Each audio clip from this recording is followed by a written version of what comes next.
It was a command line interface program.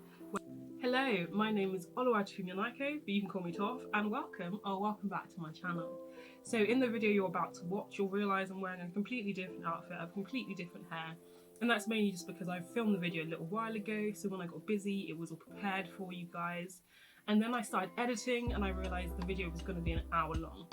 No one wants to see an hour of anyone, so I cut it down into bits. So I'm just here to give you a bit of an intro to the video. This is part 2 of the coursework that we did during semester 1.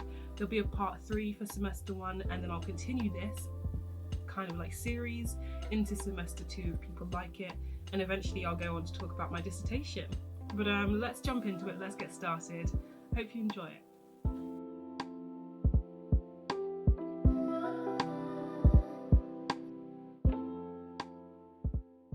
So the next 2 modules that we did were software development techniques and tools and web technologies. So this is when we got into the heavier, more difficult Java in the software development techniques and tools. And web technologies was your typical front-end web development. So the HTMLs of this world, the CSSs, the JavaScript. Though unfortunately for us, I think unfortunately for us, we got a lot of the material for JavaScript, but we didn't ever get tested on it. So I think a lot of people were in the same situation as me when it came to the group project in semester 2, and we had to create a web page that we ended up being like, okay, now I'm going to have to go back and watch all these videos about JavaScript and reteach myself, or completely teach myself how to use JavaScript. That's on me though, that's not on them, it's on me. So in ways, the software development techniques coursework was really quite similar to the introduction to software development coursework. It was a command line interface program where you'd have a menu and we did use classes in the background to kind of sort information that the user needed to see. This was different because obviously it's a different program, so it's not track and trace anymore. This was more of a library system. So this coursework was made of 2 tasks. One task was mostly about algorithms, because we'd learned about sorting algorithms. And that was like taking an array list that has information in it and rearranging it in some kind of order that makes sense. So if that's, for example, strings are in your array list, you don't really need to do much because everyone understands that alphabetical order is the order. So if you're trying to arrange an array list with strings, Java will do it for you and will arrange it by alphabetical order. This is not the same for objects that we've created ourselves. So we learned we had to implement comparable in these object classes themselves. So we were kind of telling the program, okay, this is the logic. If this, let's say we had height, for example, if this human is taller in like centimeters, then they should be ranked first. And that's the kind of logic we'd implement in comparable. I know I said I'm not going to put any code on the screen, but I actually am going to put this on the screen just so it makes sense to people that may not have coded yet. And it was using algorithms that used comparable to sort the different objects. That was a big piece of the coursework, and that was task 1. The task 2 was creating a library program.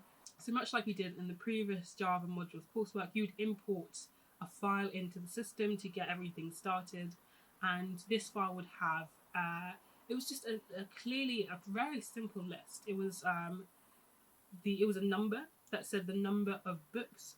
As the name of the book, then the name of the author, then the name of the book, then the name of the author, then another number that showed the amount of users, and it was just the user's first name. So we had to import that information and then pass it.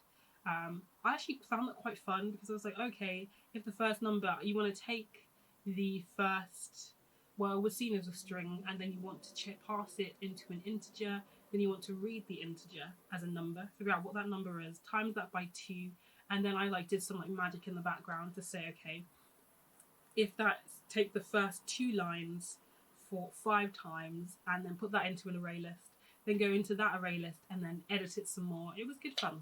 It was really good fun. And then we also had to split the author and the user's names into first name and last name. I enjoyed that quite a lot. So once that had been done, we then had to give these users the option to borrow the books, and they could borrow up to 3 books at any time. And then we also needed to give these users the opportunity to return books if you don't have a book out. Obviously, you can't return it If you haven't borrowed a specific book, again, obviously you can't return that book. And then we also needed to, if a different user wanted to borrow a book that had already been borrowed by a previous user, we needed to print out to a text file a message to the user that currently had the book saying, please can you return the book as soon as possible. A user, I mean, there was no specification on how to write this section, but I said a library borrower would like to borrow this book, because who wants their name going out to somebody that they don't know? But that had to all be printed to a text file. And then we had to show that we'd been testing, and honestly, that section, task 2, was a lot easier because it had a lot of similarities to our first piece of coursework. But on the whole, that was it. The main standout was the algorithm sorting method. But on the whole, that was a decent piece of coursework. I honestly enjoyed that coursework. I really did. I'd kind of figured out Java by then. I was at the point where I'd understood the content enough that I could start the coursework about a week into it, so I could start from the second coursework, so I wasn't trying to get it all done at the end. I thought, honestly, that was a really good piece of coursework, and from the really steep learning curve into the introduction to software development module, this felt like a much shallower climb. It felt like a slight jump up from the previous coursework because it was implementing an algorithm, but it was an algorithm that we'd seen in lectures before, an algorithm that we had in our lecture notes. We could choose between two, so it was so fun, that piece of coursework.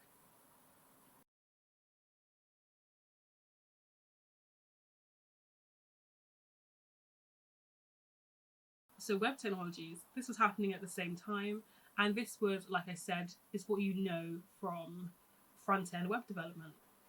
This was about creating a responsive web page using HTML and CSS. So I have the image. We had 2 images that we had to follow, one image for the larger screen and one image for a smaller screen, and we just essentially had to follow it. We were given the text, the written text, and we had to put that into HTML. We had to use the CSS to style the page, and we had to make sure that the page looked the same as the images we were given when it was a larger screen, and it looked the same as the image we were given that reflected the smaller screen on a smaller screen, like a phone, an iPad, yada yada yada. So that was there was no JavaScript, so I could say that was a bit simpler, though I think my experience of the marking on that was it felt a little bit pedantic, because it's just personal. So I got some feedback, for example, on the smaller screen saying that my header should have been smaller, and I have on the screen a picture of their screenshot of what we were supposed to produce and what I produced, and I was like, it looks the same. Like, why am I dropping a whole mark for something that looks pretty much the same? But I mean, I'm not the marker. I was still happy with my grade, but it felt, because it's about visuals, it felt a little less specific, the feedback. Thank you so much for watching the video. I hope you enjoyed it, and see you next week.